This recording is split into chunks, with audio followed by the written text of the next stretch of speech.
कल की घटना जो प्रयागराज की हुई है वो दुखद है और सरकार ने उसका संज्ञान लिया है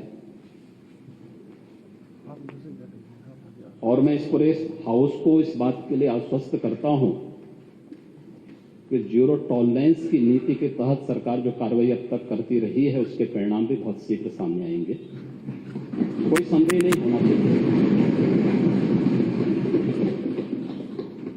लेकिन जो ये अपराधी हैं, जो ये माफिया हैं, आखिर ये पाले किसके द्वारा गए हैं?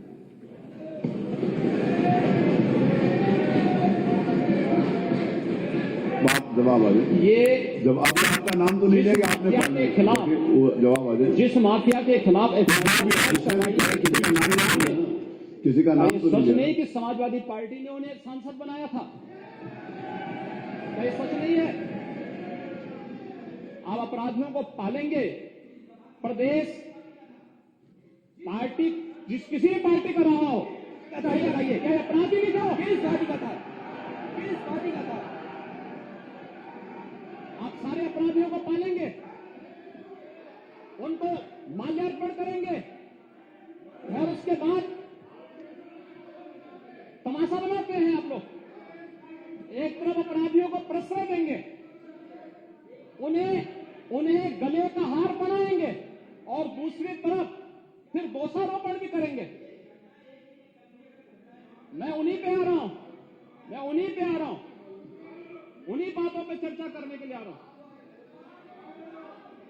हमारी पार्टी में आप बताइए किस पार्टी का सदस्य है? क्योंकि बहुजन समाज पार्टी से आपकी दोस्ती है, इसलिए बहुजन समाज पार्टी का नाम नहीं ले रहे आप। हम भी उन्हीं बातों पे कह रहे हैं। क्या ये सच नहीं कि जिस अतीक अहमद के खिलाफ पीड़ित परिवारों ने मुकदमा दर्ज कराया उसके परिवार के खिलाफ, वो समाजवादी पार्टी के द्वारा पोषित माफिया है और उसकी कमर को तोड़ने का काम हमारी सरकार ने किया है। और फिर मैं कह रहा हूं, इसे हाउस में कह रहा हूं, इस माफिया को मिट्टी में मिला देंगे। सरकार किसी है, सरकार किसी है, गफलत में हो, ये माफिया है, इनको मिट्टी में मिलाने का काम करेंगे। अपराधी आप क्या है? अपराधी दूर कर रहे हैं। अपराधी आप क्या है? ये चीजें नहीं हो सकती। अपराधी आप क्या है? नहीं सुनेंगे इनकी बात। ये तो आप जानते हैं, आपको बहाना चाहिए था। ये तो अध्यक्ष महोदय, ये पेशेवर माफिया और अपराधियों के सरपरस्त हैं और ये लोग लगातार यही करते रहे हैं। इनके रग-रग में अपराध भरा हुआ है। अपराध के अलावा इन्होंने कुछ सीखा ही नहीं है। क्या ये सच नहीं? क्या पूरा प्रदेश इस बात को जानता है और आज ये लोग अपनी साफ गोई की सफाई देने के लिए यहां पर आए हैं। आप अपने स्थान पर चले। मुख्यमंत्री जी अपनी बात कह रहे हैं, आपको भी अवसर मिलेगा, आप अपनी बात कहिएगा। सच नहीं है वो आप जो भी बात आपने कहने आप कहिएगा। अभी मुख्यमंत्री जी बोले आपने जो बात कहनी है अपनी बात कहिएगा। आपको अवसर मिलेगा, आप अपनी बात कहिएगा। आपको अवसर मिलेगा तो आप अपनी बात कहिएगा। आपको भी अपनी बात कहने का अधिकार है। आप अपनी बात कहिएगा जब आपको अवसर मिलेगा। अभी सुनिए, अगर आपको लगता है कि कोई बात गलत है तो आप अपनी बात कहिएगा। आपको अपनी बात कहने का अधिकार है। ने कल यह कृत्य किया है वह माफिया उत्तर प्रदेश के बाहर है और वह माफिया समाजवादी पार्टी के सहयोग से ही बार बार एमएलए और एमपी बना है। क्या यह सच नहीं कि 1996 में इलाहाबाद वेस्ट से वह माफिया समाजवादी पार्टी की सरकार के सहयोग से, इन पार्टी के सहयोग से एमएलए बना था। और यही नहीं, 2004 में भी वह माफिया 2004 में भी वो माफिया इन्हीं लोगों के सहयोग से एमपी बना था और फिर 2009 में उस माफिया को सांसद बनाने का भी कुख्यात कार्य इन्होंने ही किया था।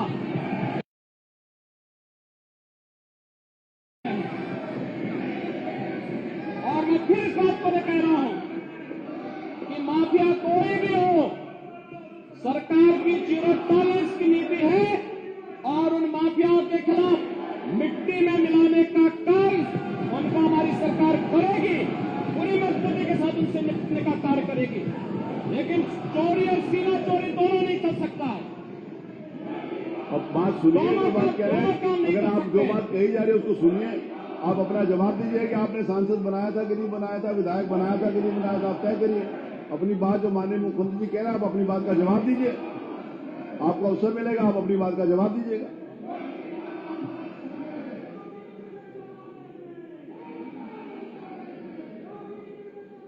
चलिए, अब आप अपने सीट पर चलिए, आप अपने स्थान पर चलें, आप अपने स्थान के ऊपर चलें, आप अपने स्थान पर चलें। मेरा निवेदन है कि आप अपने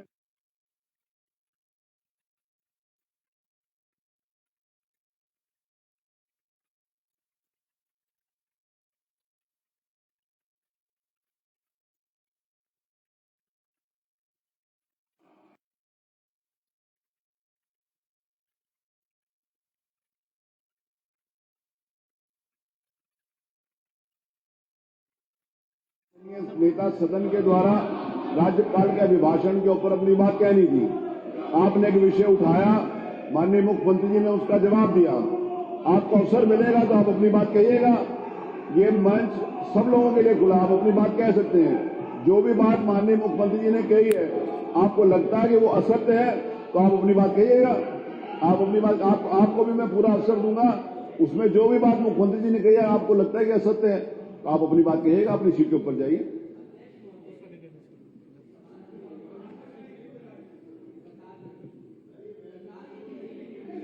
देखो, तो माफियाओं को मिट्टी में मिला देंगे, ये तो कहा है। अगर माफियाओं को मिट्टी में मिला देंगे तो इसमें कौन सी गलत बात कह दी? माफियाओं को तो मिट्टी में मिला ही देना चाहिए, कोई भी हो। आप भी यही चाहेंगे, ये भी यही चाहेंगे, ये तो पूरा प्रदेश चाहेगा। इसमें तो पूरा प्रदेश चाहेगा कि कोई भी माफिया हो उसका समाप्त होना ही चाहिए। इसमें आपको प्रसन्न होना चाहिए इस बात के लिए, किसी का नाम नहीं लिया। अगर कोई माफिया है तो उसको मिट्टी में मिलाने की बात करिए, तो आपको खुश होना चाहिए। हम भी चाहते हैं माफिया समाप्त हो, तो आप भी यही चाहते हैं, तो हम वही भी बात तो चाहते कह रहे हैं हैं मुख्यमंत्री जी। लेकिन ये भाषा क्या है, मिट्टी में मिला देंगे? माफियाओं को मिट्टी में मिला देंगे, ये कहा। किसी का भाषा है? मिट्टी में नहीं मिला देंगे। ये क्या भाषा है? माफिया को अरे कानून भिजवाएगा जेल, कानून भेजता है जेल, कोर्ट भेजता है, नहीं किया जा सकता। हम नहीं भिजवा सकते। देखिए, माफियाओं को महिमा मंडी क्या नहीं ये किया जाता इलाहाबाद की घटना कोई मामूली घटना है क्या? आप इन्वेस्टमेंट लाना चाहते हो? घटना पे वो बताना कि जो भी घटना का दोषी होगा, जो भी घटना का दोषी होगा उसको मिट्टी में मिला देंगे। यही तो अपेक्षा की जाती है पूरे प्रदेश में। यही कहा जिसने भी किया हो, जो भी घटना का सूत्रधार होगा, जिसने घटना की होगी, उसको मिट्टी में मिलाया देना चाहिए। इसमें कौन सी गलत बात कह दी है? अध्यक्ष जी, माननीय अध्यक्ष जी, जब आप हो गया, आप चलिए, अब आप अपनी बात कहिएगा। वो तो मैं कह ही रहा हूं, आपको अपनी बात कहने का अधिकार है। जो बात मुख्यमंत्री जी कही है, अगर आपको लगता है कि उसमें कोई बात है तो आप अपनी बात कहिएगा। सरकार की तैयारी से है, मंडे को चर्चा कराइए। आप विषय को उठाएंगे तो हाँ, मंडे को चर्चा कराइए। मंडे को आप विषय लेंगे तो विषय को देखिए जाए। मंडे चर्चा। माननीय अध्यक्ष जी, माननीय अध्यक्ष जी, अब इस विषय के ऊपर आगे बात करेंगे जब वो नोटिस देंगे। आज कोई नोटिस नहीं, ये सब लोग बैठ जाए तो माननीय मुख्यमंत्री से निवेदन करूंगा कि अपना राज्यपाल के भाषण के ऊपर अपनी चर्चा जारी रखें। माननीय मुख्यमंत्री जी।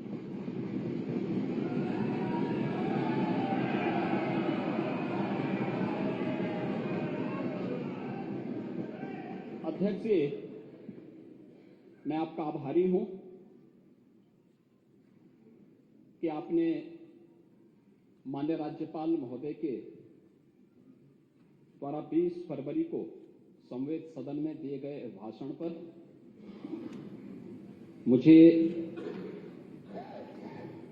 इस सदन में माननीय सदस्य डॉक्टर नीलकंठ तिवारी जी के द्वारा प्रस्तुत प्रस्ताव पर इसका जवाब देने के लिए अवसर दिया है। मैं धन्यवाद दूंगा नेता विरोधी दल और सभी माननीय दलीय नेताओं का और उन सभी माननीय सदस्यों का जिन्होंने इस पूरी चर्चा में भाग लेकर के अपनी बातों को मजबूती के साथ इस सदन के सामने रखा। मैं हमेशा इस बात को मानता रहा हूं कि आप हमारी बातों से सहमत होंगे, नहीं होंगे, लेकिन लोकतांत्रिक तरीके से सदन की कार्रवाई को आगे बढ़ाने की आवश्यकता है। और उन कार्यक्रमों के साथ ही हम संसदीय लोकतंत्र की गरिमा को और उसके गौरव को आगे बढ़ाने का कार्य कर सकते हैं। इससे पहले कि मैं अपनी बात को आगे बढ़ाऊं, मुझे महाकवि दिनकर की कुछ बातें याद आ गई।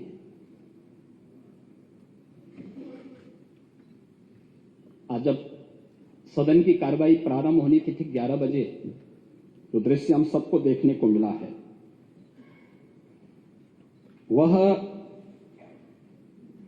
मैंने पहले भी कहा, कल प्रयागराज की घटना अत्यंत दुखद है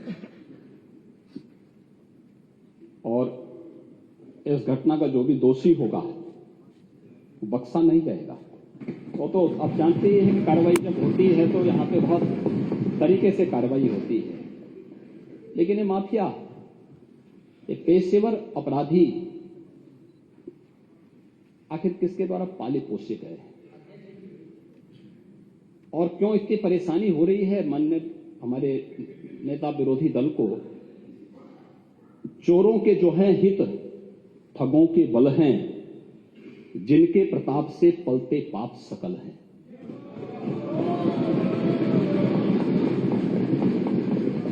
जो छल प्रपंच सबको प्रश्रय देते हैं या चाटुकार जन की सेवा लेते हैं, यह पाप उन्हीं का है।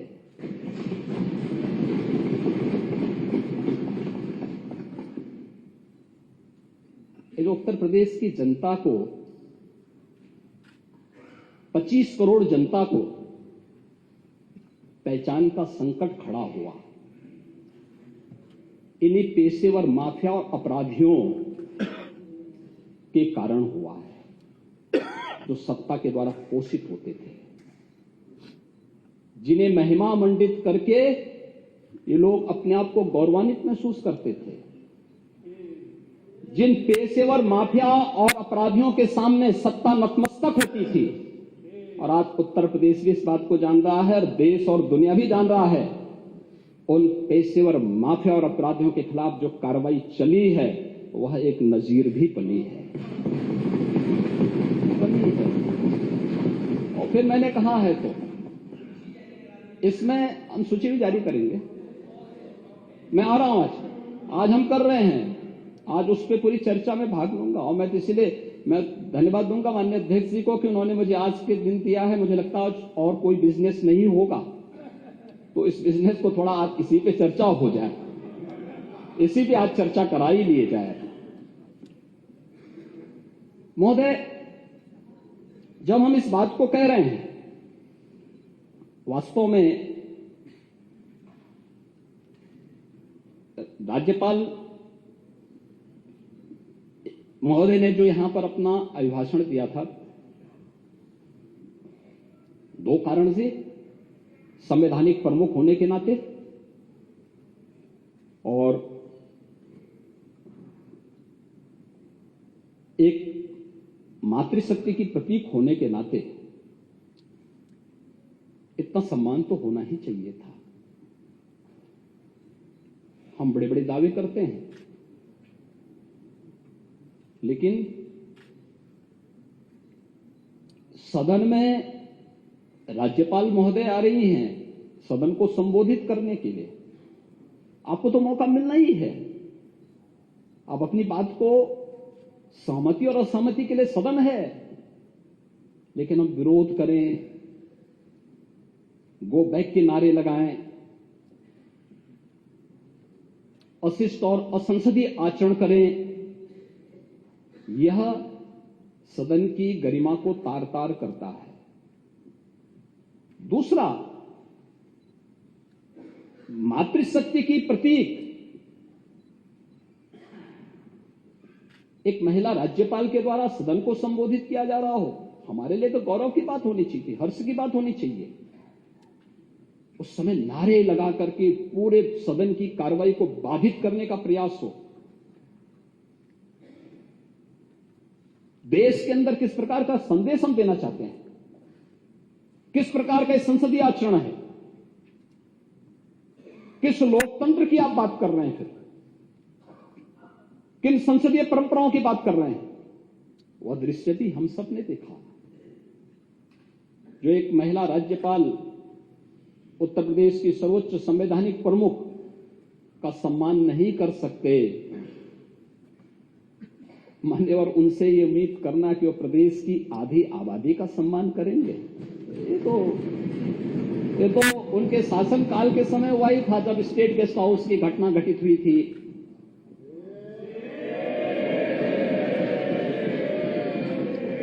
आचरण तो उनका उस समय भी सामने आया था। लड़के हैं, गलती कर देते हैं, ऐसे भी बयान आए थे। ऐसे ही अन्य तमाम वक्तव्य उस समय आए थे। महोदय, वे लोग लोकतंत्र की बात करें, मुझे बड़ा आश्चर्य होता है। ये किसके गुरु हैं? यानी यह सेनामेन गुरु किसके हैं? यह बड़ी आश्चर्यजनक स्थिति है। और महोदय, मुझे देख करके बड़ा आश्चर्य हुआ, ये लोग प्रदेश के अंदर सुरक्षा की बात करते हैं। हम शर्म तो तुम्हें करनी चाहिए जो अपने बाप की सम्मान नहीं कर पाए हो। कम से कम इस बात को शर्म करनी चाहिए। किस प्रकार का आचरण होना चाहिए? हमने नाम नहीं लिया किसी का, लेकिन जो वक्तव्य कभी बोले गए हैं उन वक्तव्यों पे चर्चा तो होनी ही चाहिए। क्यों नहीं चर्चा होनी चाहिए? किस प्रकार की बात करते हैं जी? आप कुछ भी बोल रहे हैं, दूसरा व्यक्ति नहीं बोलना चाहिए। जब चर्चा होगी तो सभी मुद्दों पे चर्चा होगी। फिर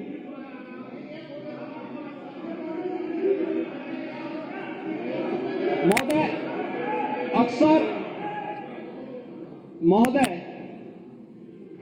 अक्सर जब हम लोग अभिभाषण की चर्चा करते हैं तो कोई भी संवैधानिक प्रमुख सरकार की उपलब्धियों के बारे में चर्चा करता है और अपनी भावी योजनाओं को भी, सरकार की भावी योजनाओं की भी चर्चा करता है। ये केवल उत्तर प्रदेश के अंदर नहीं हो रहा है, पूरे देश के अंदर हो रहा है, पूरे देश के अंदर होता है। ये संसदीय परंपराएं यही हैं। और यही नहीं होता है, संसद के संवैध सदन को जब महामहिम राष्ट्रपति जी संबोधित करती हैं तो वह भी सरकार की उपलब्धियों के साथ साथ भावी योजनाओं का चित्रण भी करती है। अभिभाषण ही दिग्दर्शन होता है शासन की उपलब्धियों का और भावी योजनाओं का। लेकिन आपको सहमति और असहमति के लिए सदन में चर्चा होती है। आप अपनी उपलब्धियों को बताइए ना, कौन ऐसा दल है जिसको प्रदेश के अंदर सत्ता में रहने का अवसर न मिला हो? और कई बार जनता ने अवसर दिया। अगर आज अपने कारनामों से जनता आपको ठुकरा रही है तो इसके लिए अपने कारनामों को दोषी ठहराइए, उत्तर प्रदेश की जनता को मत दोषी ठहराइए।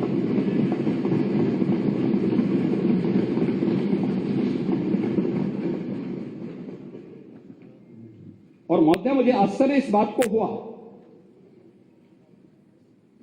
आश्चर्य तो मुझे इस बात के लिए हुआ कि उत्तर प्रदेश जिन जिन उपलब्धियों में नंबर 1 पर है, जिन बातों में पिछले 6 वर्षों में उत्तर प्रदेश ने नंबर 1 स्थान प्राप्त किया, उन उपलब्धियों के बारे में हर उत्तर प्रदेश वासी को गौरव की अनुभूति करनी चाहिए, चाहे वो सत्ता पक्ष का हो, विपक्ष का हो या कोई भी उत्तर प्रदेश का वासी हो। हर एक को गौरव की अनुभूति होनी चाहिए। हमारा उत्तर प्रदेश आगे बढ़े, हम सबको गौरव होना चाहिए। लेकिन हम कहें साहब ये तो गलत है, हम ये कहें कि साहब नहीं, उत्तर प्रदेश तो अभी जो है 50वें स्थान पर है, तो 50 तो राज्य ही नहीं यूपी में अंदर। आश्चर्य होता है हमें। यानी उन्हें यह दिखाने में कि उत्तर प्रदेश तो अभी पिछड़ा है, उत्तर प्रदेश बीमारू है, ये बोलने में गौरव की अनुभूति होती है। ये उत्तर प्रदेश के बारे में इनकी मंशाओं को उजागर करता है, क्योंकि जब इनका शासन था तब कुछ कर नहीं पाए और आज डबल इंजन की सरकार डबल स्पीड के साथ उन योजनाओं को जमीनी धरातल पर उतार करके उत्तर प्रदेश के अंदर 25 करोड़ जनता को बिना भेदभाव के शासन की योजनाओं का लाभ दे रही है, तो उनको बुरा लगता है। ये सब बुरा लगता है और फिर उसको लेकर के तमाम प्रकार की चर्चाएं शुरू हो जाती हैं, तमाम प्रकार की बातें फिर शुरू होती हैं। होना तो ये चाहिए कि हर सदस्य को, हर माननीय सदस्य को, वो सत्ता पक्ष का हो विपक्ष का हो, उसको उत्तर प्रदेश के गौरव पर, उत्तर प्रदेश की उपलब्धि पर गौरव की अनुभूति करनी चाहिए। कमोबेश डबल इंजन सरकार ने ज्यादा एग्रेसिव तरीके से उसे आगे बढ़ाया है, श्रेय उसको ज्यादा मिलेगा, लेकिन थोड़ा बहुत योगदान हो सकता है कि किसी न किसी सरकार ने भी कुछ न्यू रखने में कुछ तो योगदान किया होगा, पिछली सरकारों ने भी, तो उसी के साथ अपना नाम भी जोड़ देना। तो देखो हमने भी किया, जैसे हर चीज के लिए बोलते हैं, वो तो हम भी करना चाहते थे लेकिन हम कर नहीं पाए, लेकिन चलो जोड़ दो भाई, बोल दो उत्तर प्रदेश आज खाद्यान्न उत्पादन में नंबर 1 पर है, तो हमने भी योगदान देने का प्रयास किया था, हमने भी किया था। उस समय हम डाटा नहीं फीड कर पाए और भी नहीं कर पाए, हमें बोल देने की बोलते हैं, ना बोले कम से कम ये तो ना बोले नहीं उत्तर प्रदेश में ऐसा नहीं हो रहा है, आप तो अन्नदाता किसानों को परेशान, आपको अपमान कर रहे हैं। यूपी के नौजवानों के बारे में हम कहते हैं यूपी में सबसे अच्छा युवा है, स्किल मैन पावर हमारे पास है। नहीं ऐसा नहीं, उत्तर प्रदेश में तो सब विश्वविद्यालय खराब हैं। अब ये आप क्या साबित करना चाहते हैं? उत्तर प्रदेश के बारे में, उत्तर प्रदेश का जो परसेप्शन बना था, क्या उसमें कोई परिवर्तन ही नहीं आया?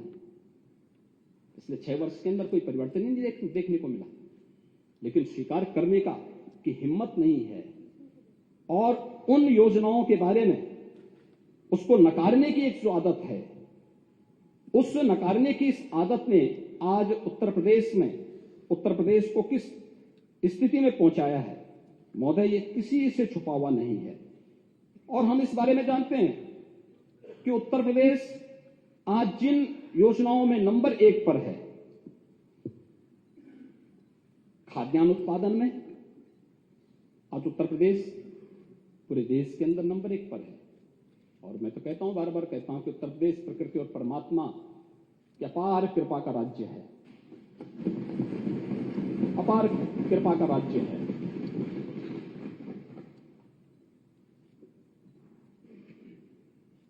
देश की कुल कृषि योग्य भूमि की 11% भूमि हमारे पास है, लेकिन उत्पादन हम करते हैं इसमें 20% खाद्यान्न का उत्पादन करते हैं। उत्तर प्रदेश की उपलब्धि है। आज यहां पर खाद्यान्न उत्पादन में गेहूं है, आलू है, मटर है, आम है, आंवला है, दुग्ध उत्पादन है, उत्तर प्रदेश नंबर 1 पर है।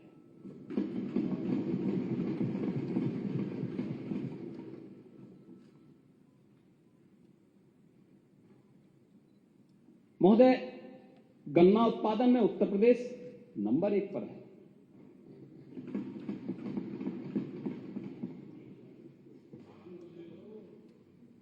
उज्ज्वला योजना के कनेक्शन देने में 1,74,00,000 परिवारों को फ्री में रसोई गैस का कनेक्शन, इसको उत्तर प्रदेश में इतने लोग इससे, यानी देश के अंदर नंबर 1 पर, एक्सप्रेसवे में नंबर 1 पर, प्रदेश के श्रमिकों, स्ट्रीट वेंडर्स, इन सबको भरण पोषण भत्ता देने में नंबर 1, अटल पेंशन योजना नंबर 1, प्रधानमंत्री जीवन ज्योति योजना में नंबर 1, सूक्ष्म लघु मध्यम उद्यम 96 लाख यूनिट यूपी के अंदर हैं, जो परंपरागत उद्यम है, यूपी के औद्योगिक विकास की आधारशिला है, इसमें नंबर 1। कृषि निवेश पर किसानों को देय अनुदान में डीबीटी के माध्यम से भुगतान करने वाला देश का नंबर 1 राज्य है। देश में सर्वाधिक मेडिकल कॉलेज निर्माण करने वाला राज्य है और 1 डिस्ट्रिक्ट 1 मेडिकल कॉलेज के निर्माण की तरफ अग्रसर हुआ है, यह उत्तर प्रदेश राज्य है। हर गरीब के घर में शौचालय भी बने। सर्वाधिक शौचालय उत्तर प्रदेश ने बनाए, उसमें भी नंबर 1। मानव वन्य जीव संघर्ष को आपदा घोषित करने वाला देश का पहला राज्य। कौशल विकास नीति को लागू करने वाला पहला राज्य। गवर्नमेंट ई मार्केट से सबसे अधिक प्रोक्यूरमेंट करने वाला राज्य और पहला राज्य भी। प्रधानमंत्री आवास योजना। प्रधानमंत्री आवास योजना में महोदय ग्रामीण और शहरी क्षेत्र में 52,77,000 गरीबों को एक एक आवास मिला है, बिना भेदभाव के मिला है। देश के अंदर नंबर 1।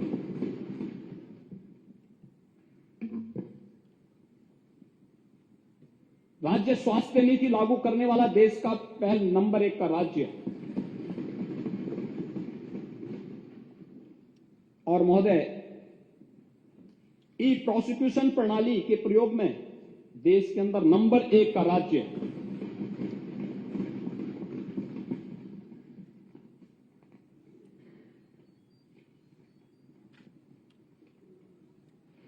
दुग्ध उत्पादन में नंबर 1 राज्य। प्रधानमंत्री जनधन अकाउंट 8,51,00,000 खाता धारक हैं, यानी 8,51,00,000 ये खाता धारक वे हैं जिनके बैंक में कभी अकाउंट नहीं खुल पाए थे। यह डबल इंजन सरकार आने के बाद ही उन बेचारों के अकाउंट खुल पाए और डीबीटी के माध्यम से पूरा 70% पैसा उनके पास पहुंचा। स्वामित्व योजना, गांव में जिनका घर जहां पर उसका मालिक वहीं पे उसका मालिकाना अधिकार दे देना। महोदय ऐसे 50,37,000 से अधिक घरौनी उन गरीबों को अब तक प्रदेश में उपलब्ध कराया जा चुका है। 50 लाख से ज्यादा जिन गरीबों को उपलब्ध कराया गया, क्या ये किसी जाति के थे क्या? उत्तर प्रदेश का वासी था। हर जाति, हर मत, हर मजहब का यही तो है, सबका साथ, सबका विकास, सबका विश्वास और सबका विकास, यही है। लेकिन इस पर गौरव की अनुभूति करने की बजाय इसके बारे में लोग नकारी दें, कहे नहीं साहब यूपी में तो ऐसा कुछ नहीं है, यूपी को पूरी तरह नकार दिया जाए। यूपी को आज भी हम वही आज से 7 साल 10 साल पहले जो यूपी था, जहां का यूथ अपनी पहचान छुपाने के लिए मजबूर होता था, अगर वही दिखाने का प्रयास करें तो आखिर हम यूपी के हितैषी हैं क्या? उत्तर प्रदेश के हितैषी हैं क्या? और इसलिए मुझे महोदय एक बहुत बड़े विचारक हुए, उन्होंने बात कही थी, कुछ लोगों को भले ही बुरा लगेगा। उन्होंने कहा था कि शक्ति देना तो आसान है, लेकिन बुद्धि देना बहुत कठिन है।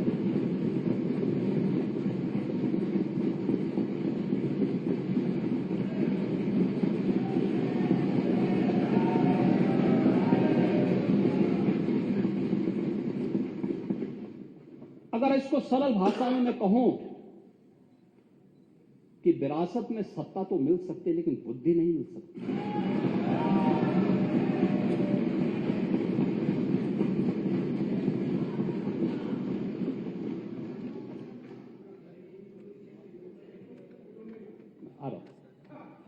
आपकी पूरी भावनाओं का सम्मान करूंगा।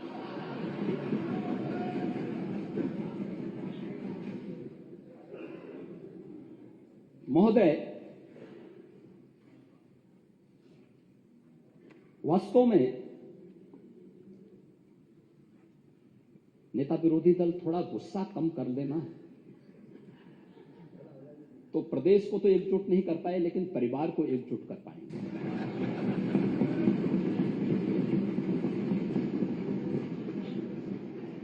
और मुझे आ रहा हूं उस पे भी आ रहे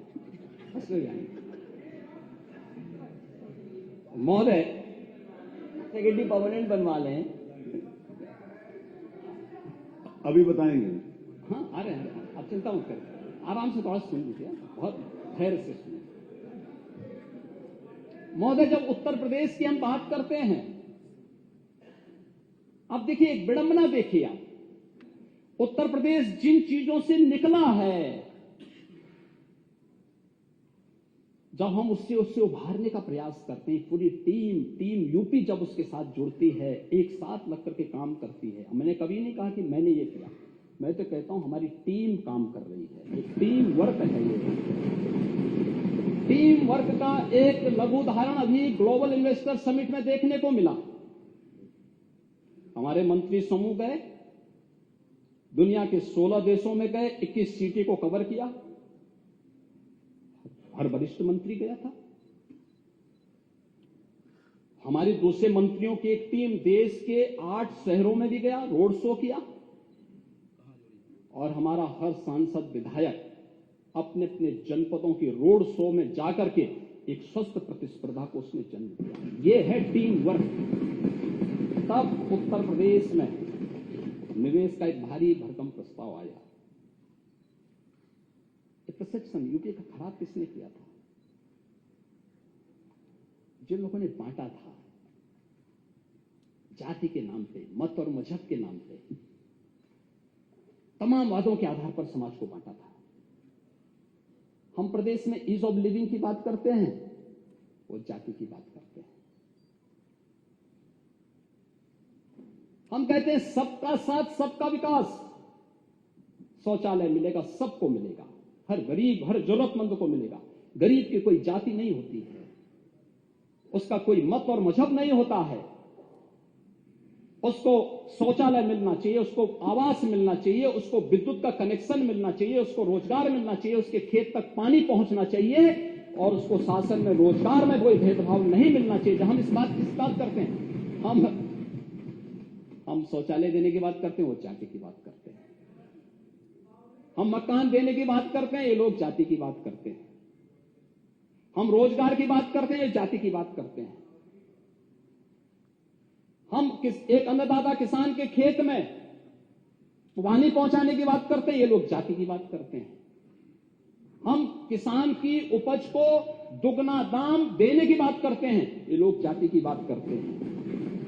हम ईज ऑफ डूइंग बिजनेस के माध्यम से उत्तर प्रदेश का औद्योगिकीकरण हो, ये लोग जाति की बात करते हैं। परंपरागत उद्यम को प्रोत्साहित करने के लिए हम कार्य करना चाहते हैं, कर रहे हैं, ये लोग जाति की बात करते हैं। उत्तर प्रदेश को जहां से निकाल करके आगे बढ़ाने का प्रयास हुआ है, ये लोग उससे फिर पीछे धकेलने का काम करते हैं। और महोदय, जाति के नाम पर फिर इन्होंने क्या किया है, मुझे दूर मत करिए। ये महोदय एक कटिंग है, यूपीएससी का माया जाल, 86 एसडीएम में से 56 एक जाति विशेष के। ये है राजभर जी, देखिए एक कमाल देखा होगा ना आपने भी, यही कमाल है। अब देख लो क्यों जाति की बात कर रहे हैं। ये देखो 86 एसडीएम उत्तर प्रदेश लोक सेवा आयोग से चयन होते हैं, और 46 में से 56 एक जाति विशेष के होते हैं। यही है इनका सामाजिक न्याय। ये लोग न्याय की बात करते हैं। महोदय, अध्यक्ष महोदय, मेरा निवेदन है आपसे कि इसकी सूची जरूर on the floor of house आ जाए, सभी माननीय सदस्य की जानकारी में आ जाए। फ्लोर के सदन के फ्लोर पे ही हम इसको टेबल करेंगे। हो गया टेबल, अध्यक्ष महोदय, वो टेबल हो गया ना आपने जो बात। पेपर नहीं चाहिए मुझे, मैं सूची चाहता हूं on the floor of house आ जाए, वो तो जिससे पूरे मुख्यमंत्री ने कहा वो सदन टेबल की कर जानकारी में आ जाए।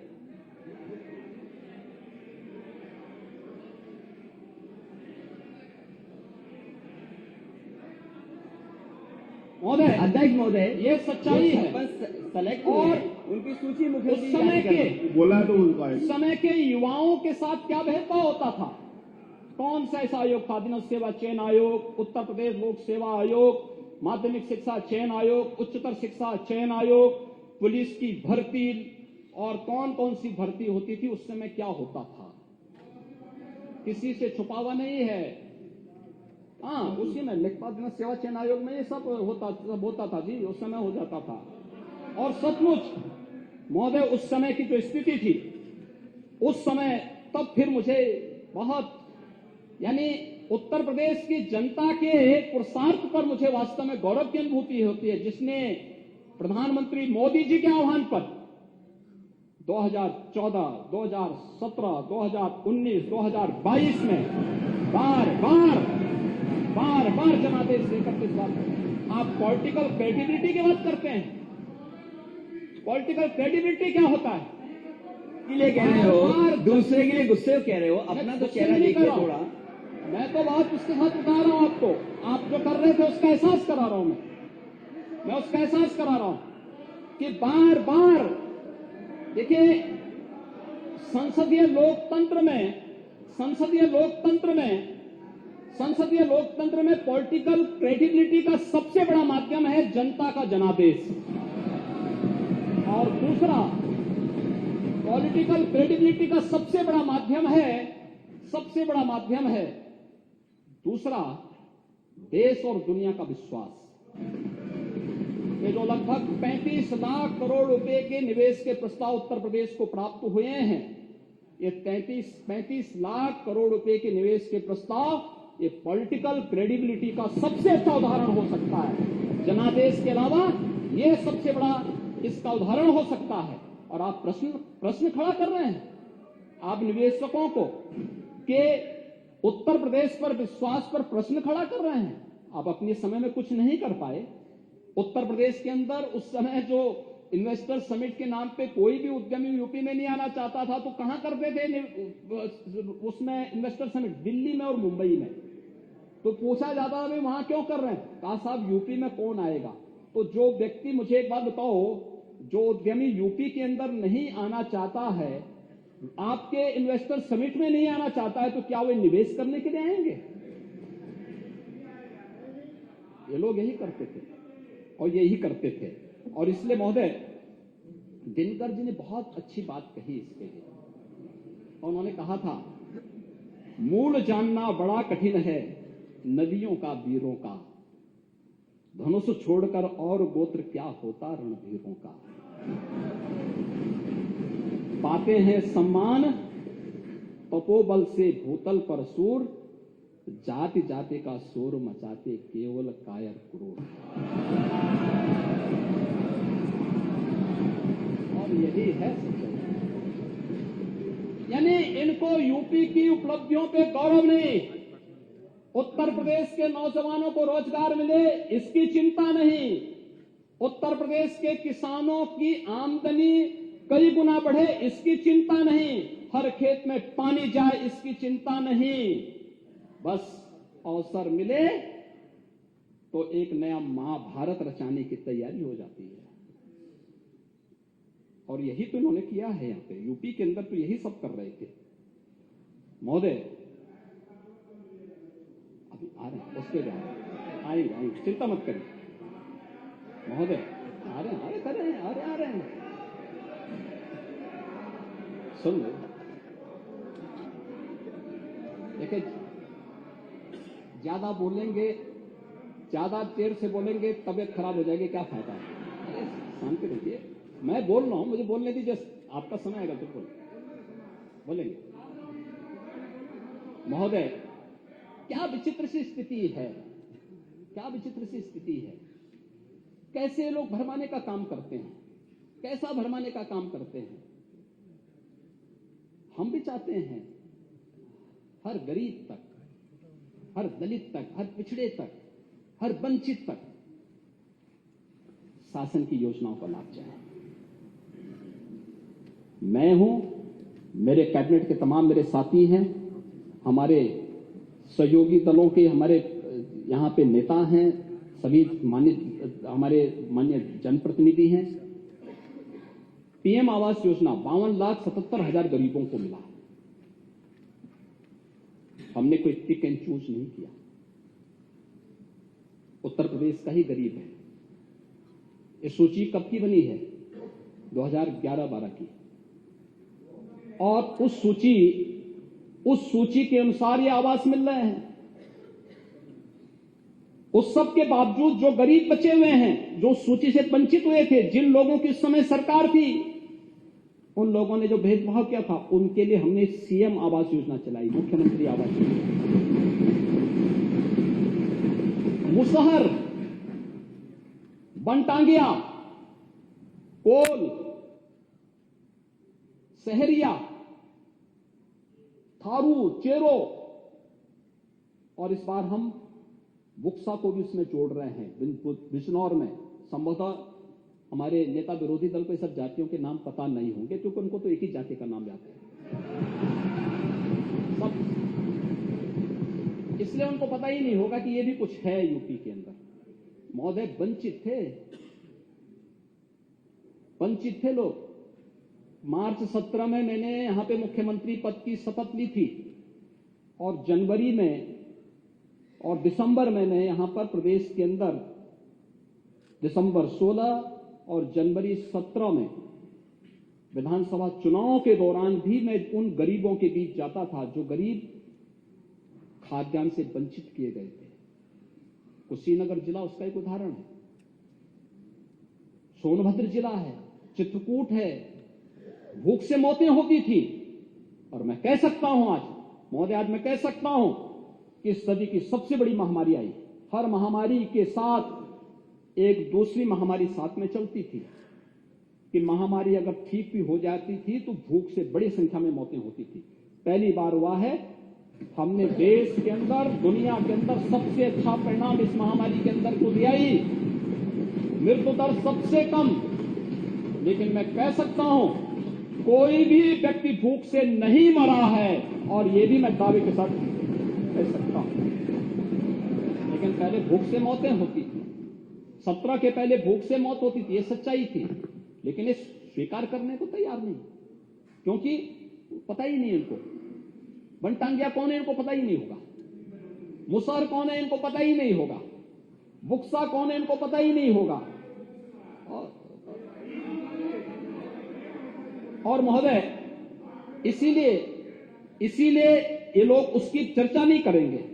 जब हम राष्ट्र गौरव की बात करते हैं, याद करिए, जब हम राष्ट्रीय एकता दिवस, सरदार वल्लभ भाई पटेल जी की पावन जयंती को आदरणीय प्रधानमंत्री जी के आह्वान पर हम लोगों ने राष्ट्रीय गौरव दिवस के रूप में मनाया, राष्ट्रीय एकता दिवस के रूप में मनाया। हम सब उस अभियान के साथ जुड़े थे। तब समाजवादी पार्टी जिन्ना का महिमा मंडन कर रही थी। यानी इनको पता ही नहीं। एक तरफ 31 अक्टूबर की तिथि राष्ट्रीय एकता दिवस के रूप में पूरे देश के अंदर मनाया जा रहा है। केवड़िया, जहां पर सरदार वल्लभ भाई पटेल जी की, लौह पुरुष सरदार वल्लभ भाई पटेल जी की सबसे बड़ी प्रतिमा स्थापित हुई है, और हर एक जनपद में कार्यक्रम हो रहे थे, अलग अलग स्तर पर कार्यक्रम हो रहे थे। एक तरफ सरदार वल्लभ भाई पटेल, भारत की एकता के शिल्पी, जब हम उन्हें सम्मान देने का काम कर रहे थे, समाजवादी पार्टी उस दिन जिन्ना की आरती उतार रहा था। ये तो इनकी स्थिति है। इनको राष्ट्र को जोड़ने वाला और राष्ट्र को तोड़ने वाला, उसमें भी अंतर महसूस नहीं है। इसलिए मैंने कहा कि शक्ति देना आसान है, लेकिन बुद्धि देना कठिन है, बहुत कठिन है। हर व्यक्ति इसको नहीं कर सकता है। और महोदय, यहां पे इसके अलावा यहां पर एक नई चर्चा, परसों कह रहे थे नेता विरोधी दल, उस दिन कह रहे थे खेल के बारे में, कह रहे थे कि आप अकेले अकेले क्यों कर रहे हैं। भाई, मैं तो अकेले ही हूं, और अकेले ही आया हूं, और अकेले ही जाना है। मैं तो अकेले जाऊं महोदय। हाँ, मॉल में भी जाते, नहीं बॉल नहीं, मैं यही कह रहा हूं। लेकिन ये कैसे खेलते थे, इसका मैं एक समाचार पत्रों को देख रहा था। मैंने कहा, नेता विरोधी दल बहुत बड़े खिलाड़ी होंगे, तो हो सकता हम इनका नाम किसी पुरस्कार के लिए भेज दें। भाई, यूपी के किसी खिलाड़ी को मिले तो हमारे लिए तो ये बहुत अच्छी बात होनी चाहिए। हमने अभी तमाम खिलाड़ियों को नौकरी के दिए। अभी याद करिए, हमने एक अभी नायब तहसीलदार बनाया, यादव है लड़का, अच्छा खिलाड़ी है यूपी का। हमने भेदभाव नहीं किया, वो योग्य था।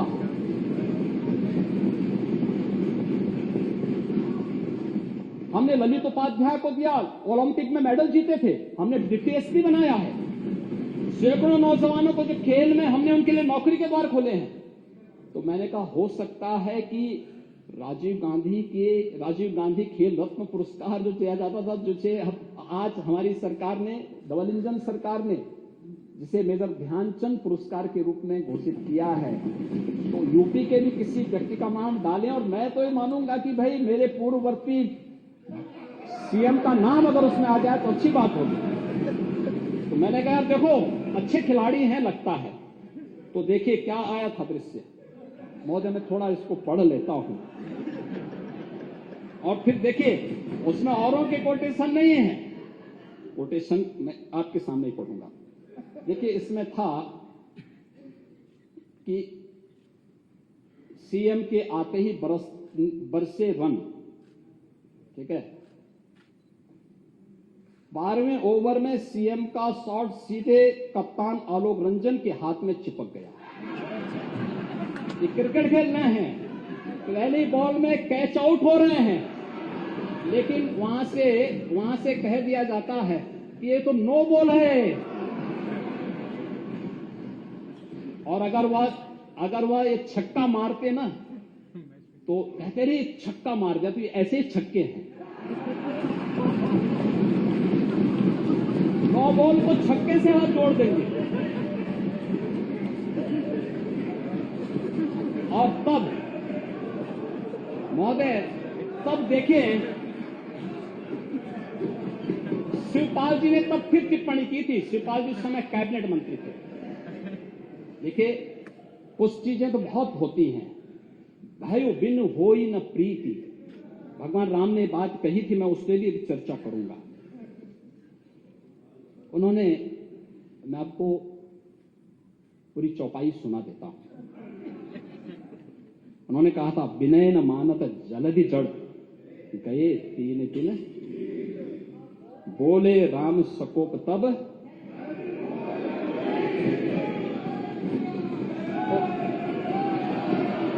इधर के भय से ही सही, इधर के ही भय से सही, लेकिन कम से कम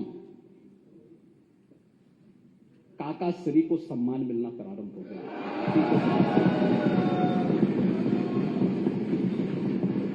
उन्होंने उस समय बहुत अच्छी टिप्पणी की थी। उन्होंने एक बात की थी, देखिए ये तो देखिए ये नव भारत टाइम्स की वो है उस समय की, ये है 16 फरवरी 2014। और उस समय उन्होंने कहा था, हमेशा अच्छी नीयत से खेलना चाहिए।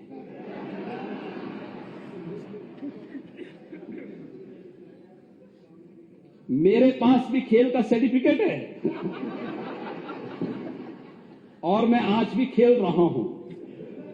हालांकि मंजिल तक पहुंचने के लिए खेल के साथ साथ दांव पेच भी आने चाहिए।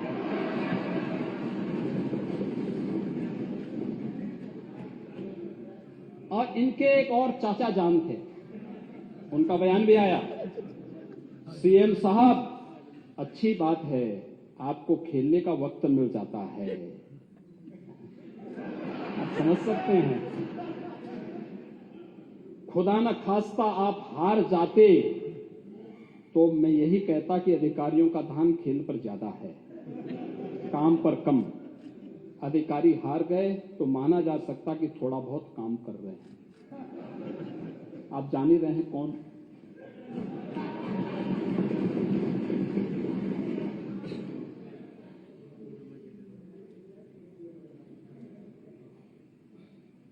महोदय, ये इनका खेल होता था और ये खेल तो और भी जगह इनके होते थे। बहुत खेल होते थे प्रदेश में, खेल ही खेल तो होते थे। खेल तो प्रदेश की जनता ने बहुत देखे हैं महोदय, इतने खेल, लैपटॉप घोटाले का खेल, खाद्यान्न घोटाला का खेल, गोमती रिवर फ्रंट घोटाले का खेल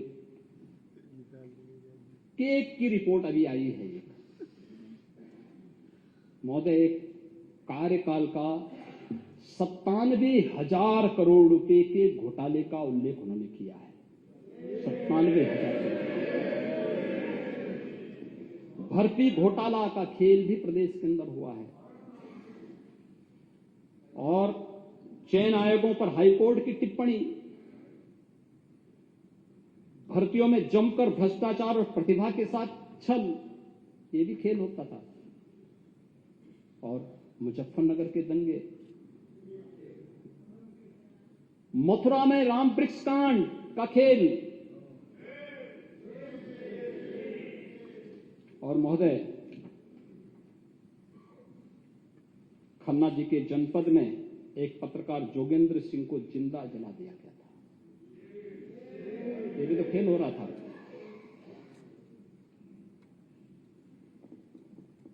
और भी तमाम चल रहे हैं। बुंदेलखंड की क्राइसिस, सबसे भूमाफिया अलग थे,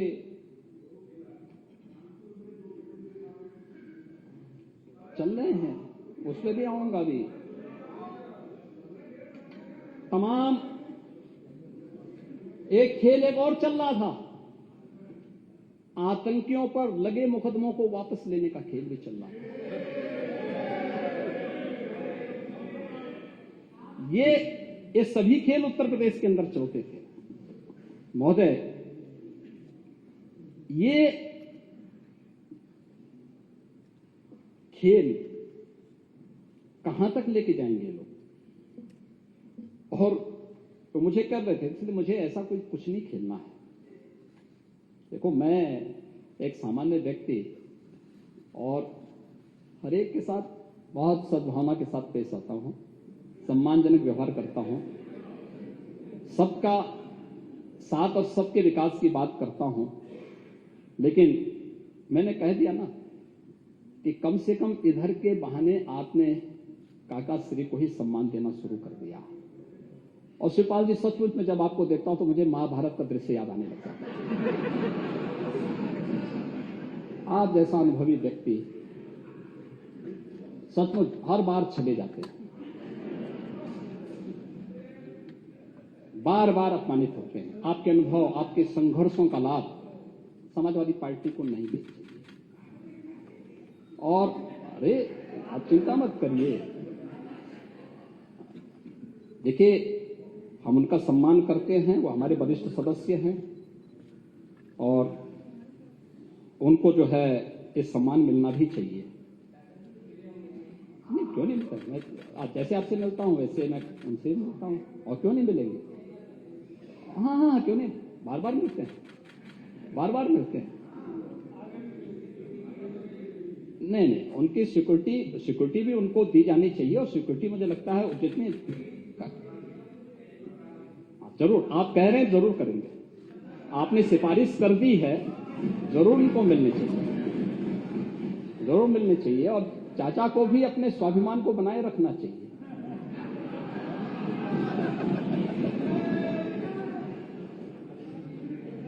महोदय, लेकिन मैं एक बात जानना चाहता हूँ। साढ़ पे भी कहिए, साढ़ पे। महोदय,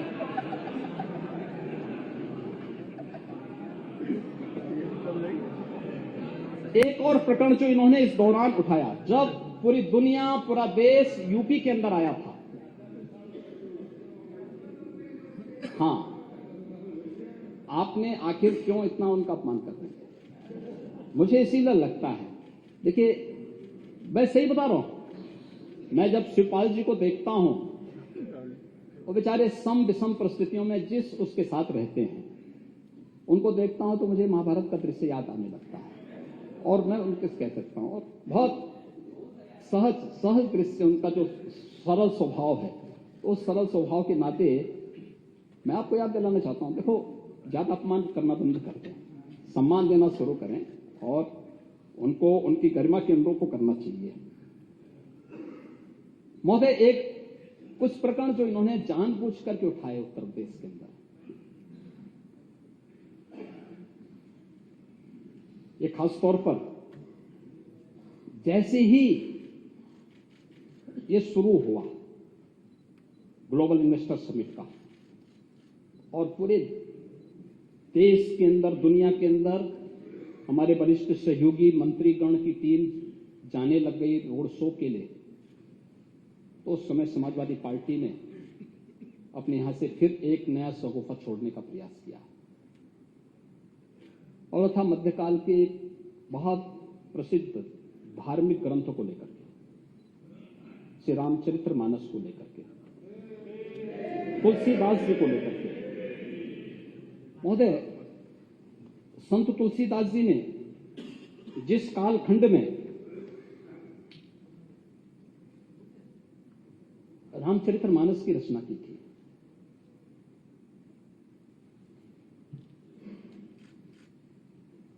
उन जैसा साधक और संत को उस समय की सत्ता का बुलावा आया था। अकबर ने उनको बुलाया था। तुलसीदास जी ने तो एक ही बात उनको कह दी थी कि हम चाकर रघुवीर के पठ्यो लिखो दरबार, तुलसी अब का होइगे नर के मन सबदार। बहुत अच्छा संदेश दे दिया था उन्होंने। और उन्होंने कहा देखिए हमारा तो एक ही राजा है, वो राम है, बाकी राम के अलावा मैं किसी को राजा नहीं मानता। आज भी रामलीलाओं का जो प्रचलन है संत तुलसीदास जी की देन है, समाज को एकजुट करने के लिए। मध्यकाल के उस कालखंड में तुलसीदास जी ने पूरे समाज को एकजुट किया था रामलीलाओं के माध्यम से। और तुलसीदास जी ने उस समय कहा था, बोलो राजा रामचंद्र की। ये तुलसीदास जी की देन है। लेकिन तुलसीदास जी को और रामचरितमानस जिस प्रकार से कुछ लोगों ने फाड़ने का प्रयास किया, ये जो कृत्य हो रहे हैं,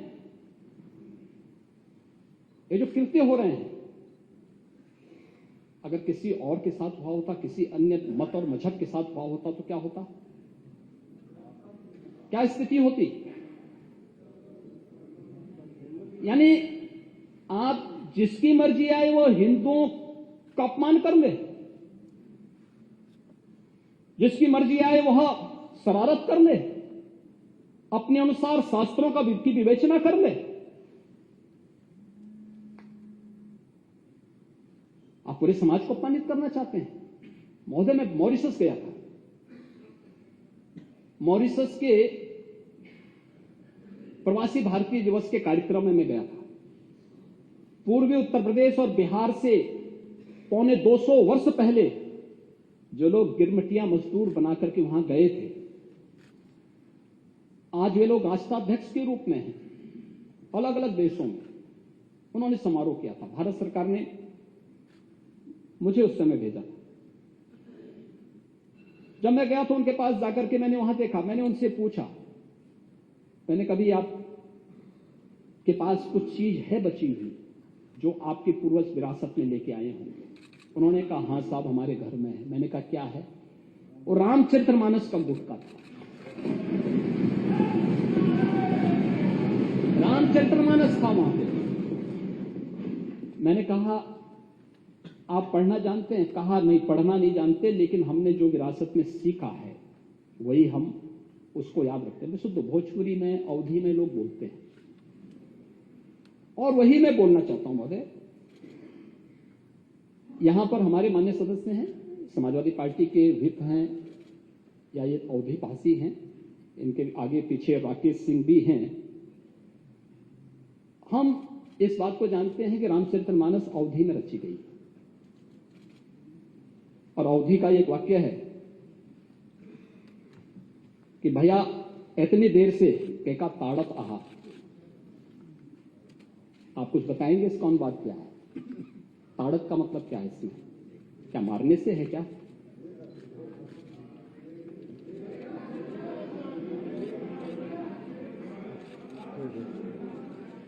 देखने से है न हो।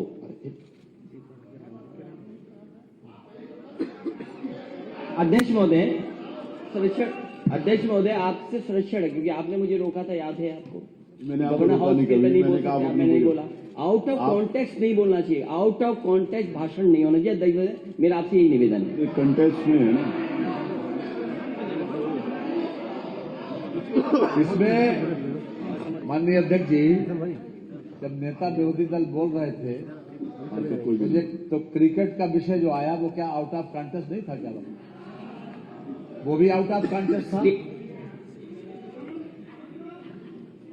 ये अपने आप में नहीं, ये टोकना नहीं चाहिए ये बात। जब नेता प्रतिपक्ष बोल रहे थे किसी ने भी नहीं टोका, माननीय मुख्यमंत्री जी बोल रहे हैं, बाकी ये अपनी बात टोकना नहीं चाहिए हमारे बात। महोदय, दूसरा है हमारे बुंदेलखंड से मान्य सदस्य कितने हैं? थोड़ा हाथ खड़ा करेंगे सबको। बुंदेलखंड के, हाँ, महोदय, बुंदेलखंड संत तुलसीदास जी का जो जन्म हुआ था वो आज के चित्रकूट जनपद के अंदर राजापुर गांव में हुआ था। और वहां पे अगर आप देखेंगे, बुंदेलखंडी में अगर हम बात करेंगे,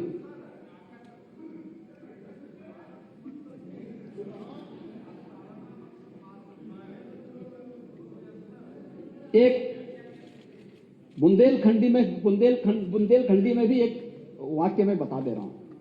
देखिए, शब्द वही है, भैया मोरे लड़कन को ताड़े रखियो, देखे यानी उसकी देखभाल करते रहो। इसका मतलब उसका संरक्षण दो, उसको लालन पालन करके जो जिस लायक है उस लायक शिक्षित करो, प्रशिक्षित करो, इसका मतलब ये है। लेकिन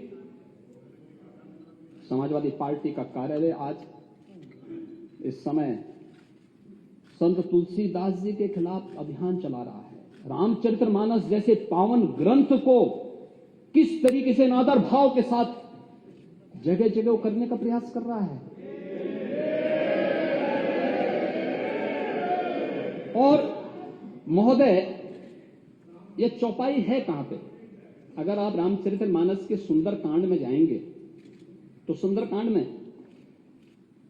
ये प्रसंग तब आता है जब भगवान राम 3 दिन तक समुद्र से लंका में जाने के लिए रास्ता मांगते हैं और रास्ता नहीं मिला। तो पहली चौपाई तो मैंने पहले बता दी थी, जब उन्होंने कहा कि भय बिन होई न प्रीति। और तब जब लक्ष्मण जी धनुष और बाण लेकर के राम जी के पास जाते हैं, भगवान राम को देते हैं, और भगवान राम तीर का संधान करके फिर समुद्र को चेतावनी दे करके आगे की कार्रवाई करते हैं, तब समुद्र खड़ा होता है और भगवान राम के सामने फिर कहता है, महोदय ये वही पंक्ति है, प्रभु भल कीन मोई सिख दिन है, मर्यादा पुनि तुम्हारे कीन है, ढोल गंवार सोत पशुरानी सकल ताड़न के अधिकारी। अब ये सीख से है, शिक्षा से है। तो मैंने शुरू में इसी बात को कहा ना, विरासत में नहीं।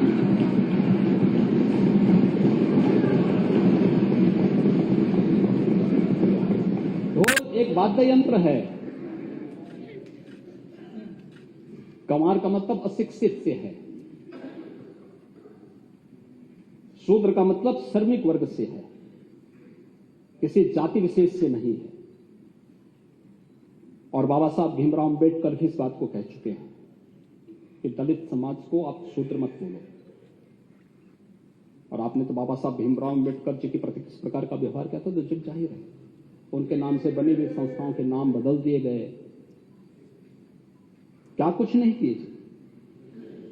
आपने तो घोषणा भी की थी कि हम आएंगे तो बाबा साहब भीमराव के अंबेडकर के सारे स्मारकों को हटा देंगे, टेंट हाउस खोल देंगे, वहां पे मैरिज हॉल खोल देंगे। घोषणा भी तो कर रहे थे आप। आज सामाजिक न्याय की बात करते हैं। और नारी का मतलब स्त्री से है, मातृसत्ता से है। मध्यकाल में जब यह रचा गया था, उस समय महिलाओं की स्थिति क्या थी? रामचरितमानस की रचना जिस कालखंड में हुई थी उस समय महिलाओं की स्थिति क्या थी? किसी से छुपा हुआ नहीं। बाल विवाह जैसी विकृतियां भी उसी समय पनपी थी। इसलिए पनपी थी क्योंकि जिस प्रकार की शासन सत्ता थी, जिस प्रकार की अराजकता थी, उसको ध्यान में रख करके और उसको इस रूप में लेकर के मैं वही बोलना चाहता हूं कि आखिर विरोधी दल से जुड़े हुए समाजवादी पार्टी, विरोधी दल को मैं दोषी नहीं दे सकता, सॉरी, मैं समाजवादी पार्टी से ही कहना चाहता हूं कि आखिर आप इसके नाम पर, जिस पर उत्तर प्रदेश को गौरव की अनुभूति होनी चाहिए कि राम की धरती है, कृष्ण की धरती है, गंगा यमुना की धरती है, संगम की धरती है,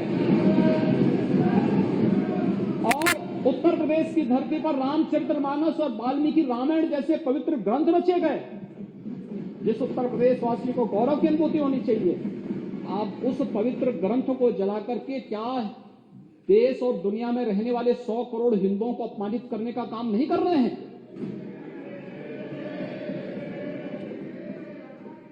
और इस प्रकार की अराजकता को कैसे कोई स्वीकार कर सकता है?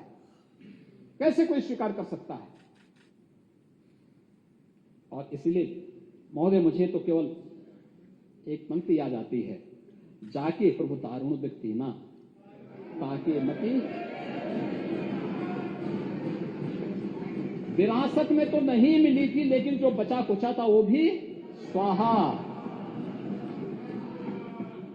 और अटल जी ने इस संबंध में बहुत अच्छी बात कही थी। वह कहा था उन्होंने, हिंदू तन मन हिंदू जीवन, रग रग हिंदू मेरा परिचय।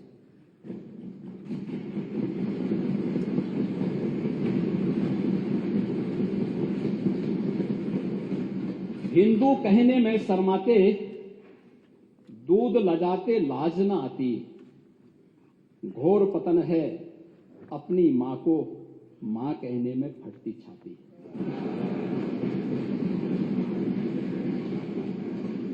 जिसने रक्त पिलाकर पाला, क्षण भर उसका भेष निहारो, उसकी खूनी मांग निहारो, बिखरे बिखरे केस निहारो।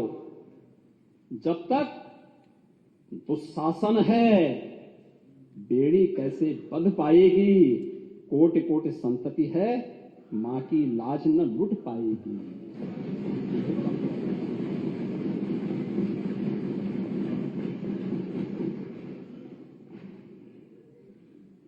महोदय, मातृशक्ति की बात हो रही थी। नेता विरोधी दल कह रहे थे कहां पे जो है हेल्प डेस्क बना है। प्रदेश के सभी 1537 थानों में और जीआरपी के थानों को मिलाएंगे 1584 थाने आते हैं। इन सब में महिला हेल्प डेस्क की स्थापना हो चुकी है। प्रत्येक जनपद में एक अतिरिक्त महिला थाना के साथ साथ एक अतिरिक्त महिला परामर्श चौकी की स्थापना हो चुकी है। प्रदेश के सभी 1537 थानों में 10,417 महिला बीट गठित की गई है और प्रदेश के सभी ग्राम पंचायतों में जहां पर ग्राम सचिवालय का निर्माण हो चुका है, वहां एक मिशन शक्ति कक्ष का निर्माण भी किया जा चुका है। महोदय, 2017 तक उत्तर प्रदेश पुलिस में महिला कार्मिकों की संख्या मात्र 13,000 थी। आज ये संख्या 32,000 से अधिक है उत्तर प्रदेश में। महिला और बाल अपराधों में प्रभावी जो अभियोजन के फलस्वरूप अब तक 35 अपराधियों को मृत्युदंड की सजा, 1200 से अधिक अपराधियों को 10 वर्ष से अधिक की सजा, 1445 से अधिक को व्यापक अर्थदंड, 1325 से अधिक को आजीवन कारावास और 3420 से अधिक लोगों को 10 वर्ष से कम की सजा ये अब तक की जा चुकी है। लगभग 5,000 से अधिक अपराधियों को जो महिला अपराध में संलिप्त थे जिला बदर की कार्रवाई करके अन्य प्रभावी कार्रवाई की जा रही है। और महोदय, प्रदेश के अंदर पास्को और महिला संबंधी अपराध में ई प्रोसिक्यूशन में पूरे देश के अंदर उत्तर प्रदेश नंबर 1 पर है।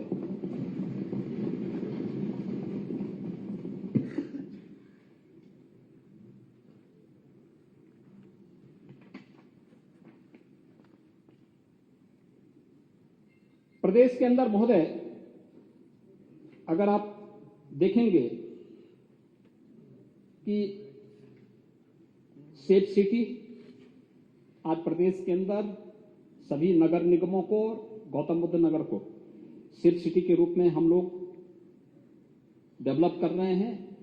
इसमें स्मार्ट सिटी मिशन और यूपी पुलिस मिलकर के इस कार्यक्रम को आगे बढ़ा रही है। 3 महिला पीएसी बटालियन का गठन ये कार्रवाई युद्ध स्तर पर चल रही है। 7 पुलिस कमिश्नरेट का गठन भी इस दौरान हुआ है। 1,53,728 पुलिस की भर्तियां अब तक सकुशल संपन्न हो चुकी हैं। 244 थाने, 133 चौकियां, 78 जिलों में एंटी थेफ्ट पुलिस थाने, 40 एंटी ह्यूमन ट्रैफिकिंग यूनिट थाने, 74 जिलों में 79 महिला पुलिस चौकियां और परामर्श केंद्रों की स्थापना भी की गई है। हर रेंज में साइबर क्राइम थाने की स्थापना हुई है।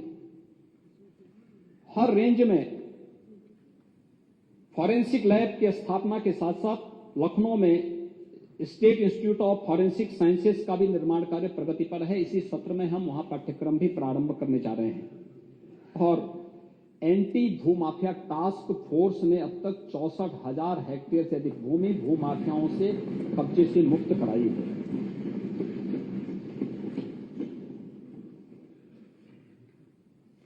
महोदय, इसका परिणाम क्या है? अगर 16 के सापेक्ष हम देखेंगे, ये एनसीआरबी के ही मैं आंकड़ों को बता रहा हूं। डकैती में 80.31%, लूट में 61.51%, हत्या में 32.45%, बलवा में 51.65%, अपहरण में 43.18% और बलात्कार में 21.75% की कमी आई है। ये 16 की तुलना में ये आज की स्थिति है उत्तर प्रदेश के अंदर। प्रदेश के अंदर महोदय, जिन अन्य कार्यों को लेकर के हम लोगों ने उत्तर प्रदेश के अंदर जो नवाचार हुए हैं,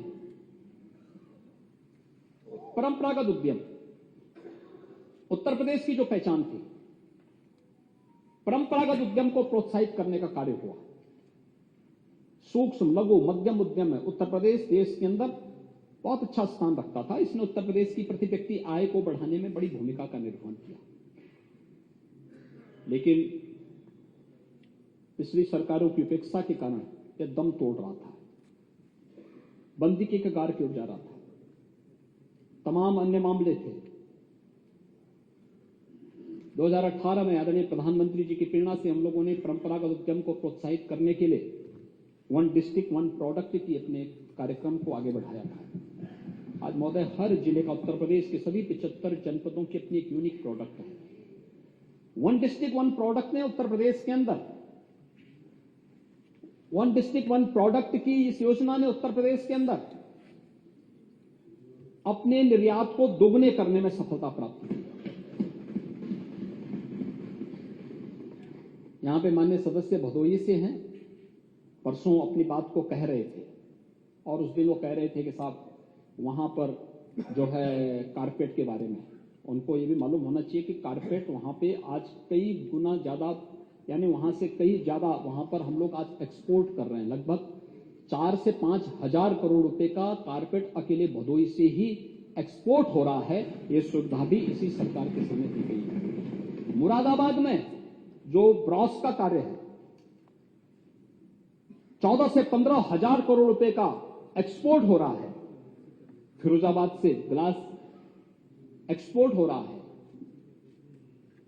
अन्य हर एक जनपद से कुछ न कुछ चीजें आज प्रारंभ हुई हैं। उत्तर प्रदेश एक्सपोर्ट का हब बने, यह आज देखने को मिल रहा है। आज लोग आकर्षित हो रहे हैं और उत्तर प्रदेश की इसी उपलब्धि को लेकर के आदरणीय प्रधानमंत्री जी ने 2018 में उत्तर प्रदेश को डिफेंस मैन्युफैक्चरिंग कॉरिडोर भी दिया। और मैं नेता विरोधी दल को बताना चाहता हूं, इसी लखनऊ में ब्रह्मोस मिसाइल भी बन रही है। फुर्सत मिले कभी जाके थोड़ा देखिए। भारत डायनेमिक्स की यूनिट झांसी में लग रही है। कानपुर में भी डिफेंस मैन्युफैक्चरिंग कॉरिडोर में निवेश बहुत अच्छे ढंग से आ रहा है। अलीगढ़ में पूरा हो चुका है, नई जमीन उसमें ली जा रही है।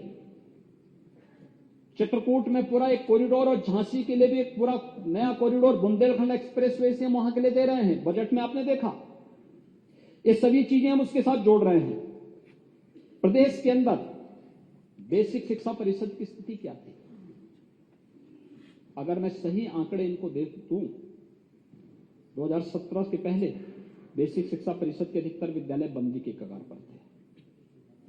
और मैं धन्यवाद दूंगा आप सभी माननीय सदस्यों को कि आपने रुचि ली।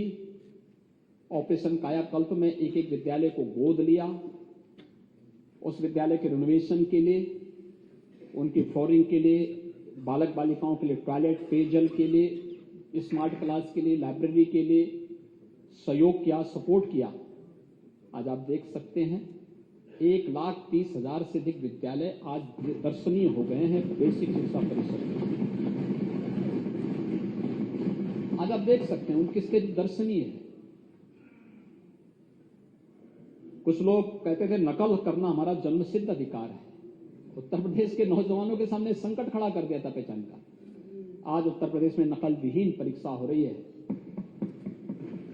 उत्तर प्रदेश के अंदर पूरी पारदर्शी तरीके से कार्यक्रम आगे बढ़ रहे हैं और बेसिक शिक्षा परिषद में 1,34,00,000 जो बच्चे थे, आज वह बढ़ करके 1,91,00,000 की संख्या पार कर चुकी है। और इस संख्या को आगे बढ़ाते हुए हम लोग बैग, बुक्स,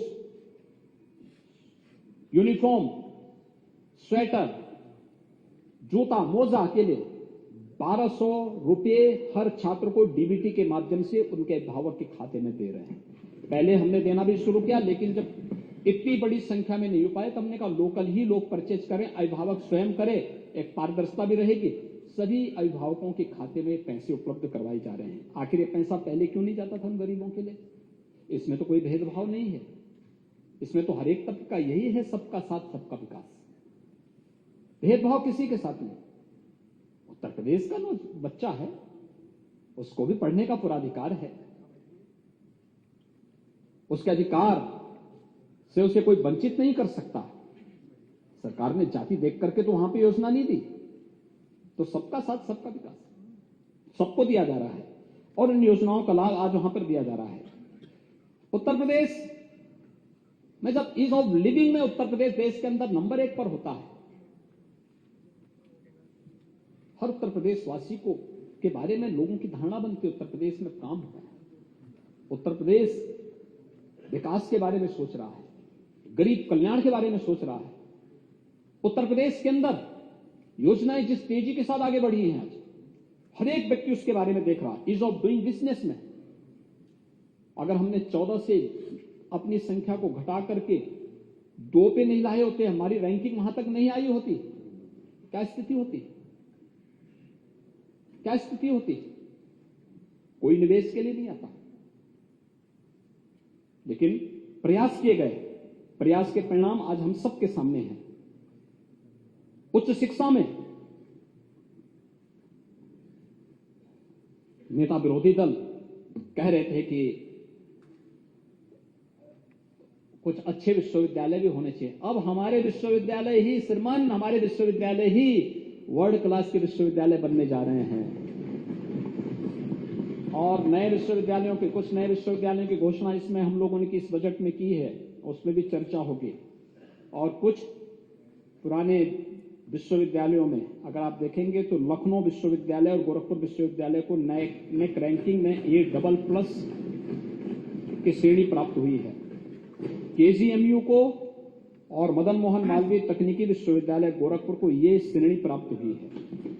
और भारत में पहली बार किसी कृषि विश्वविद्यालय को नैक रैंकिंग प्राप्त हुई है, वह कानपुर कृषि विश्वविद्यालय को जाता है। 4 निजी विश्वविद्यालयों को एमटी, शारदा विश्वविद्यालय, गलगोटिया और जेएलए विश्वविद्यालय को भी ये प्लस की श्रेणी प्राप्त हुई है। प्रथम बार 11 विश्वविद्यालयों द्वारा national institution ranking framework NIRF की तैयारी के लिए भी अपनी कार्रवाई को आगे बढ़ाया है। ये उत्तर प्रदेश की प्रोग्रेस है और महोदय इस प्रोग्रेस से लोग इस प्रोग्रेस में सहभागी नहीं बनना चाहते, इस प्रोग्रेस को प्रोत्साहित करने का हिस्सा नहीं बनना चाहते, इसलिए उस पर टिप्पणी करते हैं, बार बार टिप्पणी करते हैं। और उत्तर प्रदेश को आज भी देश के अंदर उसके परसेप्शन को बिगाड़ने के लिए कोई कोर कसर नहीं छोड़ते, किसी भी स्तर पर, चाहे किसी भी स्तर पर करते हैं। लेकिन मैं कह सकता हूं इस बात को, कहते काबा उत्तर प्रदेश में, अरे बाबा बा ना, कुछ नहीं तो हम तो हैं।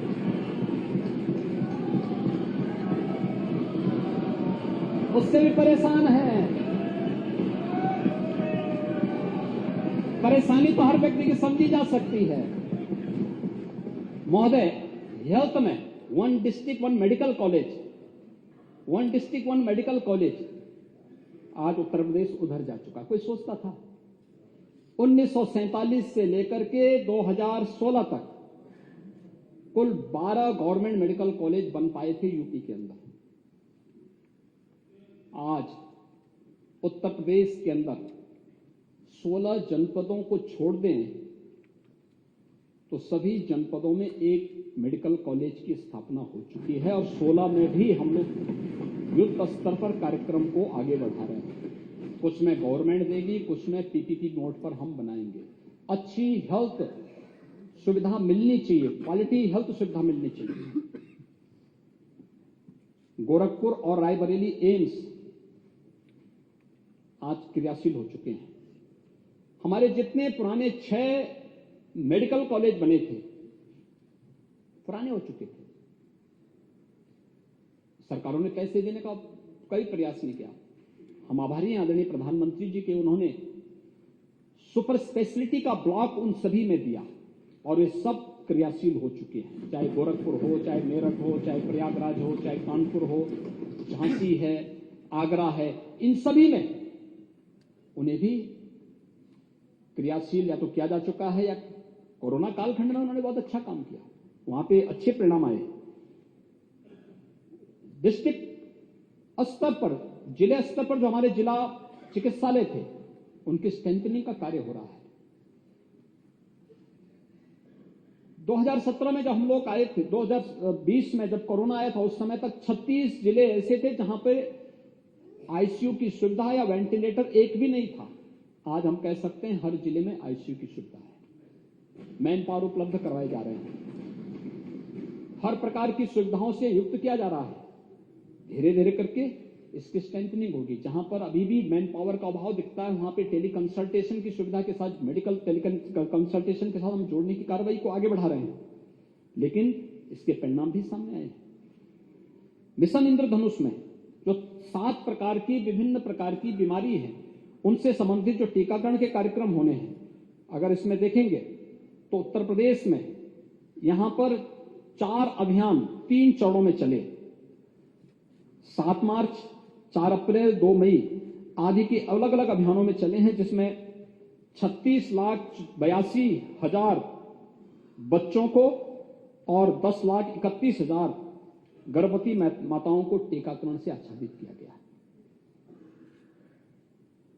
इस अभियान में 0 से 2 वर्ष तक के बच्चों को BCG, OPP,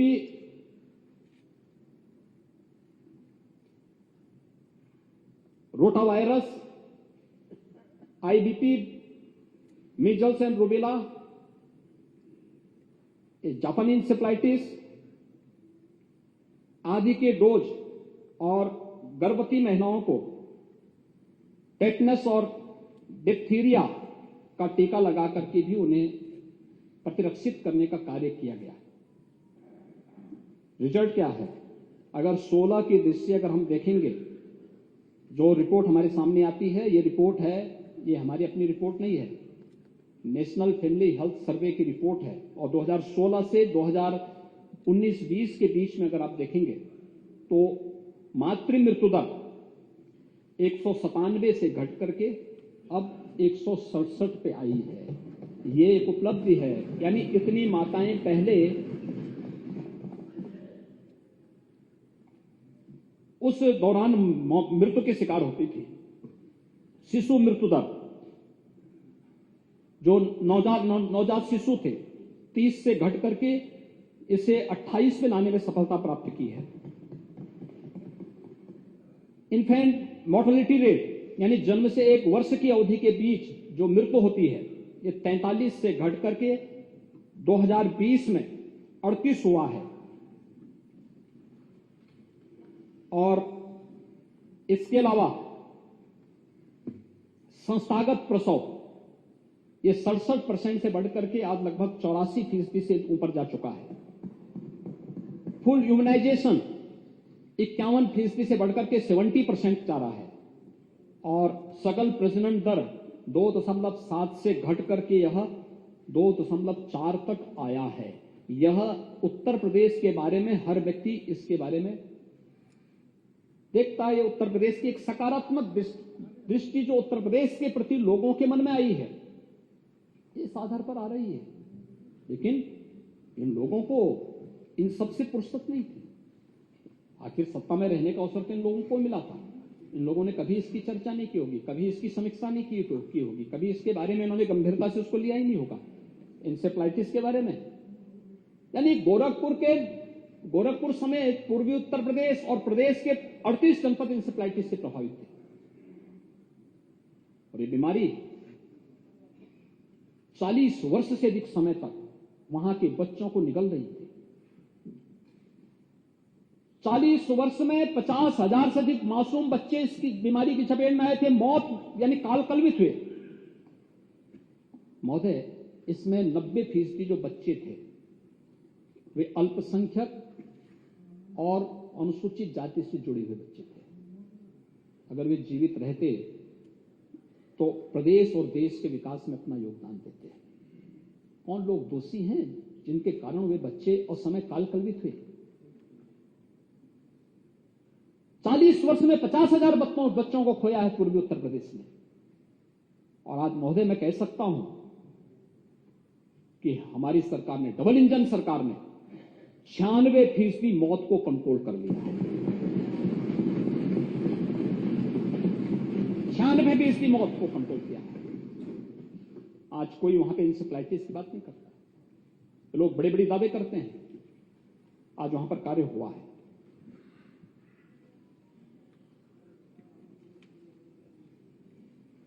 उत्तर प्रदेश के अंदर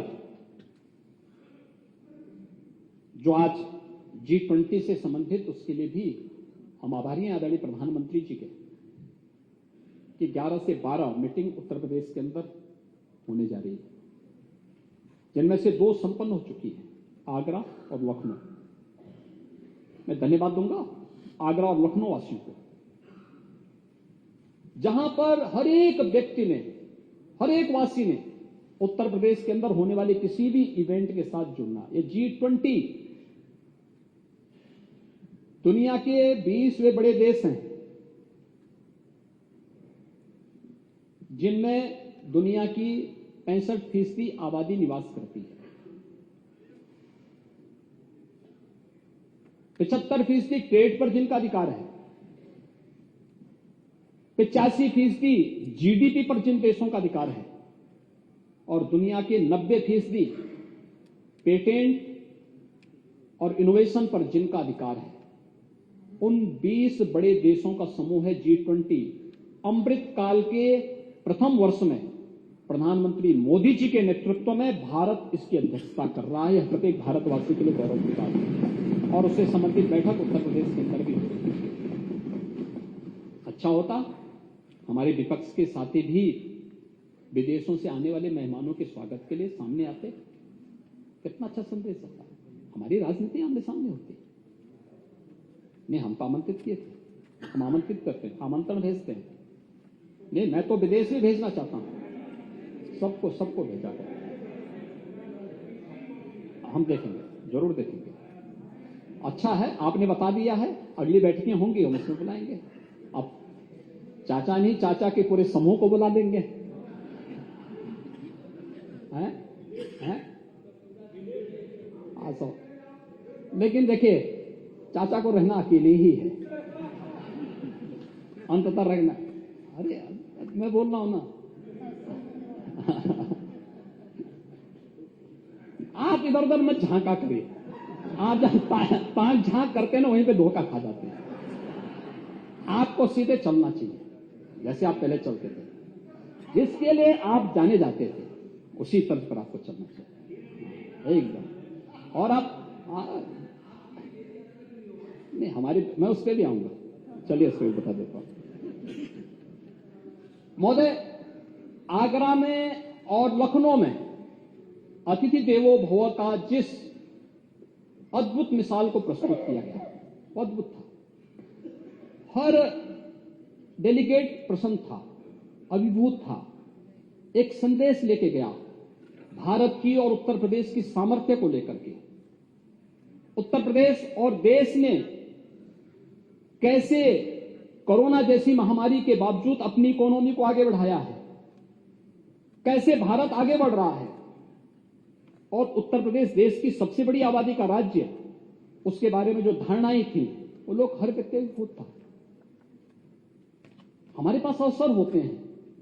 लखनऊ में जो समिट हुआ था, 20 G20 के देश थे, 9 मित्र देशों के भी प्रतिनिधि आए थे, और 7 अन्य संगठनों के भी, अन्य देशों के संगठन के भी प्रतिनिधि आए थे। हर व्यक्ति अभिभूत था, प्रसन्न था। अलग अलग क्षेत्रों में उन्होंने विजिट भी किया, देखा, अपनी आंखों से देखा, विकास की इस यात्रा को देखा। बाहर का व्यक्ति कह रहा अच्छा हो रहा है, हमारे विपक्ष के साथी कहते हैं कुछ नहीं हो रहा है। उनको बोलने में भी संकोच आता है, और निवेश कुंभ के लिए ही आ गए होते। निवेश कुंभ में तो हमारे 10 पार्टनर कंट्री भी थे, Netherlands, Denmark, Singapore, Japan, Korea, Australia, Italy, UAE, UK, Mauritius, ये सभी थे।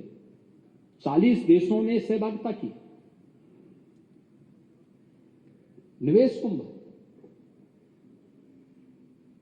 निवेश तो प्रदेश के लिए हो रहा है ना, केवल बीजेपी के लिए, केवल अपना दल के लिए, केवल निषाद पार्टी के लिए थोड़े हो रहा है। ये तो उत्तर प्रदेश के लिए निवेश हो रहा है। कितना अच्छा होता विपक्ष के साथी भी आते, अरे साहब ये उत्तर प्रदेश के लिए हो रहा है, हम भी सहभागी बनेंगे। लेकिन विकास का एजेंडा हो तब ना, विकास का एजेंडा नहीं। और इसमें जो कार्यक्रम हुए, हर व्यक्ति अभिभूत था।